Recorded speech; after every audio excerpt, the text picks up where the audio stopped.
Hello, this is Clifford. Na ko ipakita nga video kana kung gusto ka og farm lot nga gibaligya pinaging installment diri sa Balamban, Cebu. Kani duol ra sa highway, only 5 minutes paingon dito sa Barangay Singsing, Balamban, Cebu. Dako ang dan, nagsige na og semento ang local government sa Balamban.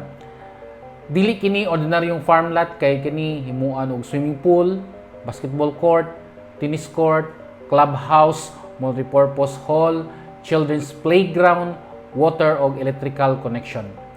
So himuan og dako nga kalsada na siya 10 meters wide.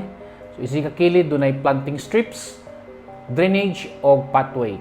Kung ikaw gikan sa Lahog, Cebu City via Trans-Central Highway, mausa ra ka oras abot na ka sa site.